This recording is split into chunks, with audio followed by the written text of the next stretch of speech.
Kate and her husband John walk into a hospital because she's in labor. She gets wheeled away as John stays behind to sign her in. Immediately, Kate starts bleeding. She wakes up in an operating room, surrounded by medical staff, but her husband isn't there. Yet, the whole situation feels strange and frightening to her when the nurse tells her that her baby is dead. Kate can't believe it. John comes in and starts filming the birth, as if nothing was wrong. The nurse hands her the infant. Kate is screaming, and suddenly, she wakes up in her bed. She gets up and goes to the restroom, looking at the scar on her belly. She takes a tablet. The next day, Kate is at psychotherapy, where Dr. Browning explains that nightmares those are a normal response to the trauma of stillbirth. Kate wonders if the nightmare was about that or about the fact that she will adopt a child soon. She thinks she might not be ready.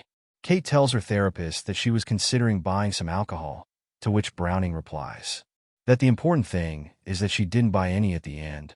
Relating to the adoption, the therapist tells her that ultimately she has to decide if she will go through with it. Kate goes to pick up her deaf daughter Max from school. She's driving her home, but when she moves from a stoplight distracted, she almost causes an accident.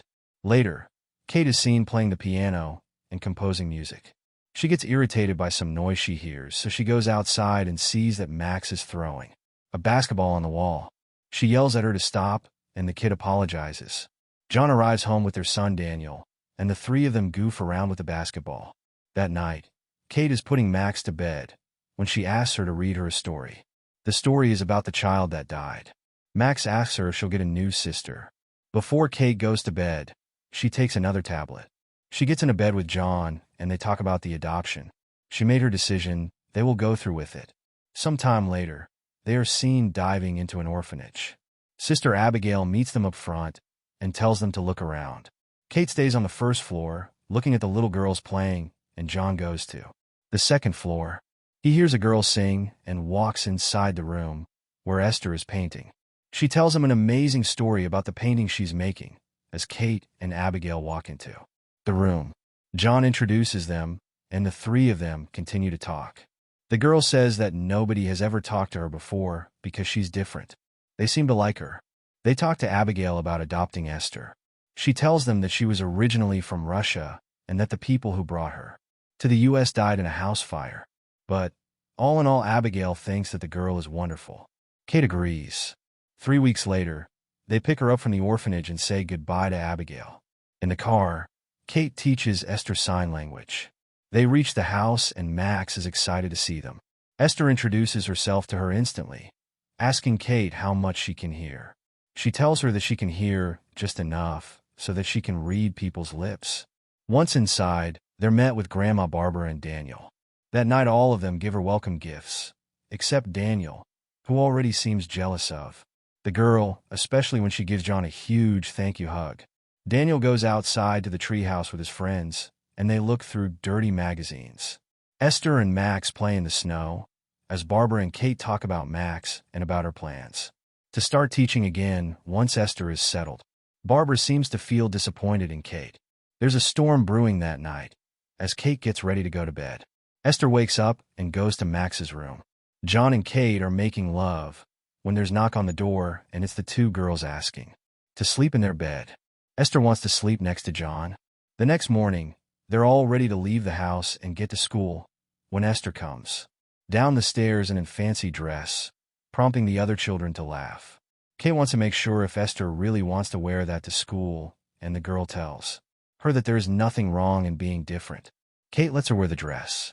Later, she is being welcomed in class by her teacher when one of the kids makes fun of her.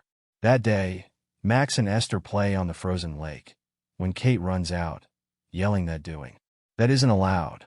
Simultaneously, Daniel plays with a paintball gun and shoots a bird. Esther and Max walk over, and he's very upset, but Esther gives him a large rock, telling him to put it out of its misery. He doesn't want to do it, so she does it for him. Later, Esther goes to take a bath. Kate goes into her room to put away her laundry, but finds an old Bible stuck in a drawer. She doesn't hear Esther looking out of the bathroom as she looks through it and finds a photo of a man inside. At school, Daniel's friends are making fun of him because of Esther, so he pushes her. Looks over. When she goes to pick them up, a girl from her class finds her Bible, and as they struggle for it falls on the ground. Esther picks it up, but the girl reaches for her choker, calling her a doggy. Esther screams. Later, Kate is teaching her how to play the piano. Then she asks her about the incident at the school, but she doesn't want to talk about it. Kate gives her a scrapbook, which she has already started for her, when Esther asks her about the baby she lost. Kate tells her what happened, as she shows her the roses where they scattered her ashes.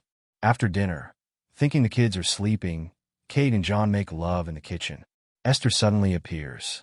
The next morning, Kate goes to talk to her about it. Esther seems unfazed as she paints, saying she knows about it, and uses the F word. Kate and John talk about it later, and she thinks they should take her to a therapist. John thinks it's overreacting to take the child to therapy for one dirty word. John takes the girls to a park, and while they're at a swing, one of his neighbors comes over to flirt with him. Meanwhile, Esther's bully comes into the playground as well. Esther's attention is divided between her and John's exchange with the neighbor. The bully is actually afraid of Esther and looks out for her as she goes to play in the castle. She wants to go down a slide when Esther pushes her suddenly, breaking her leg.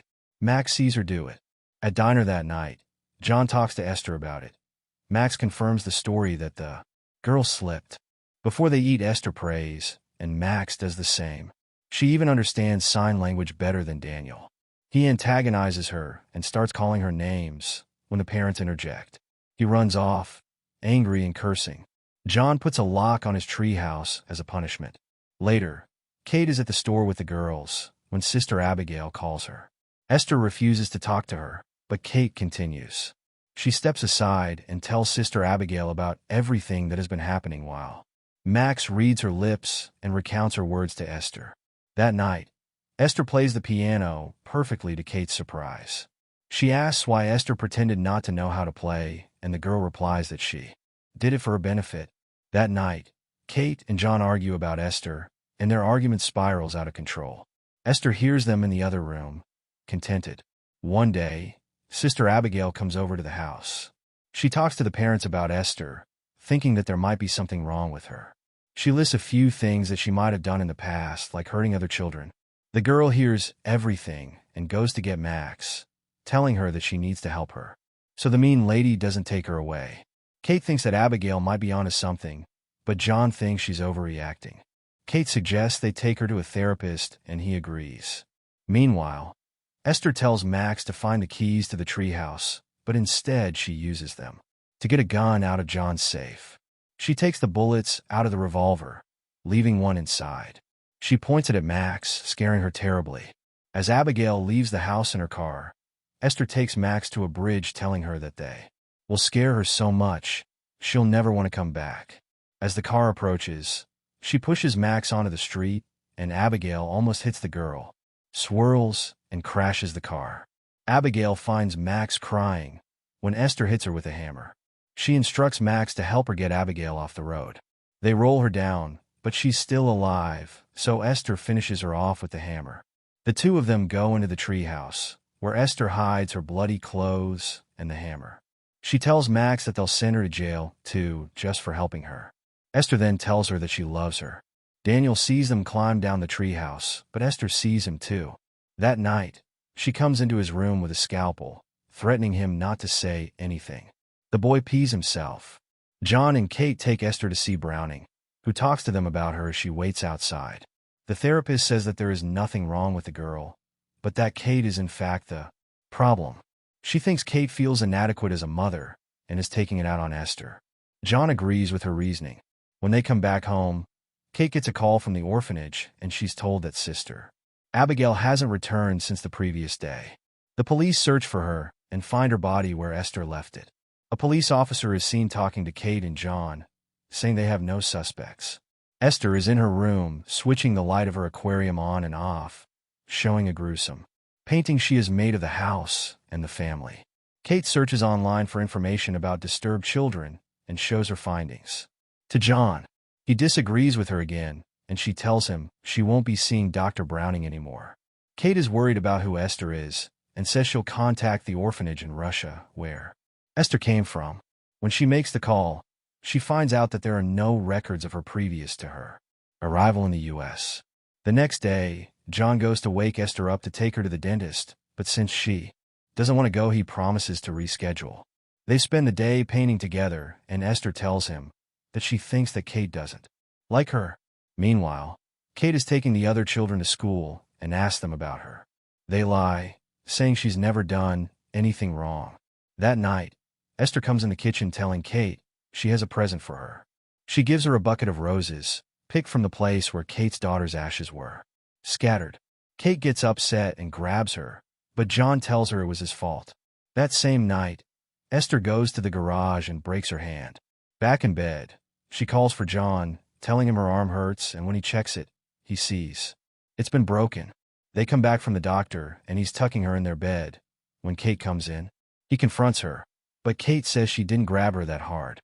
Later, she goes to a liquor store and buys 2 wine bottles. She gets a little drunk but throws the rest of the open wine bottle down the drain. Kate drives the kids to school the following morning. Daniel walks out of the car and his bag rips, so when Kate goes to help him, Esther puts the car in drive with Max still in there. Kate runs after the car until it's finally stopped by the snow. That night, Dr. Browning is in their house, and Kate swears that she put the car in park, and that Max is covering for Esther. John shows her the second wine bottle which Esther found. The therapist tells her that she reserved a spot for her in a rehabilitation center, but Kate tells them her side of the story about the wine. They don't believe her about the wine and about the accident. John thinks she's being manipulative and gives her a week to go to rehab, or he'll leave and take the kids. Meanwhile, Esther tells Max that she'll shoot her mom if she tells on her. Later, Daniel goes into Max's room, and she tells him about Abigail and the treehouse. He says he'll get the stuff from the treehouse, but Esther hears him. Kate gets up during the night and sneaks into Max's room. Suddenly, Esther turns the light on. They go back and forth, but Esther shows her the diary she'd been keeping, letting her know she'd read it. She antagonizes her, but Kate doesn't fall for it. The next day, Kate calls the orphanage again, and when she doesn't find out anything, she goes to get Esther's Bible. She finds it hidden in a plush toy and finds pictures of men inside. She sees the word Sarn Institute on it and immediately searches for what they mean online. She calls the number she finds, and they tell her that the institute is actually mental hospital and not an orphanage. Meanwhile, Daniel sneaks out of the house to get the stuff from the treehouse. Esther follows him there and starts pouring fuel over the evidence, then lights it and continues pouring fuel over Daniel. She locks him inside the burning treehouse. He calls for his mother, but she's too busy investigating Esther. Daniel gets on the roof, crying for help. He falls onto a wooden beam, but slips and falls on the ground as Esther watches him. Suddenly, Kate sees the fire as Esther goes over Daniel to kill him with a rock. Max pushes her away, and Kate arrives before she can do anything more. Daniel is alive. They're all in the hospital when the doctor comes in and informs them that he has a serious neck injury and might not remember what happened. Esther is worried about that. Kate tells John what she found out about Esther, but he's still not convinced. While they are arguing, Esther goes to Daniel's room. Max knows what's going on and goes after her. Esther starts suffocating Daniel with his pillow as Max goes to get her parents. The alarm in Daniel's room goes off, and the doctors revive him. Kate confronts Esther and slaps her. Orderlies grab her and sedate her. She misses an important phone call. Later, Kate wakes up and immediately asks about Daniel. She begs John not to let Esther near Max, as she stays overnight in the hospital. That night, Max takes of her hearing aid, and her dad tucks her in. Esther comes in and grabs the aid when she says goodnight to her. John goes down to the living room and gets drunk. Esther walks downstairs, dressed up like an adult, and sits next to John, who doesn't understand what's happening. Esther starts kissing him, but he recoils. He explains that he doesn't love her the way him and Kate love each other. John tells her to go to her room, but she tells him not to talk to her like she's a child. He says he will be calling the orphanage tomorrow about her. Esther goes to her room and cries. Meanwhile, Kate gets a call from a doctor in the Sarn Institute. He recognizes Esther and tells her to get her family out of the house, then to call the police. He tells her that Esther isn't a little girl, but that she has some kind of hormone disorder. That only makes her look like a child. She is in fact an adult woman. Esther was one of the most violent patients in the hospital, and when she fought her restraints, they left scars on her hands and neck. The doctor tells Kate that she has killed at least 7 people. Kate is rushing to get home, confused how she could fool them. Back at the house, Esther trashes her room and removes all of her makeup used to hide the fact that she's not a little girl. John goes to check on her and finds her paintings all over the wall. Kate is calling him as she's driving home, but the power goes out in the house before he can pick up. She calls the police. John finds a light and looks through the house when Esther stabs him. He's incapacitated, but alive, so she keeps on stabbing him until she kills him. Max sees her, and she goes after her next. Kate drives so fast toward the house that she crashes into it and immediately goes upstairs. She finds John, then she realizes Max is in trouble and tries to find her. She looks in her room, but when she doesn't find her, goes into the bathroom. Suddenly, Esther shoots her. Kate hides in her bedroom, but fortunately Esther doesn't find her there because she's hitting outside of the window. Max hides in the garden, and Esther is coming for her there, as Kate sees her from the glass roof. Esther shoots after her again, then finds Max and shoots after her too. Max escapes as Kate breaks the glass roof, falling on top of Esther. A moment later, Max wakes Kate up. She takes the gun and picks her up, leaving Esther behind. She walks out into the forest. The police arrives and enters the house, but Esther isn't there. Suddenly she's running after Kate and Max with a knife. The two of them fall on the frozen lake, and they struggle, with Esther relentlessly going after Kate. Max picks up the gun and shoots, breaking the ice. Both of them fall inside and struggle until Kate incapacitates Esther. As she's crawling out, Esther grabs her again, begging her not to let her die, but Kate kicks her back in the lake.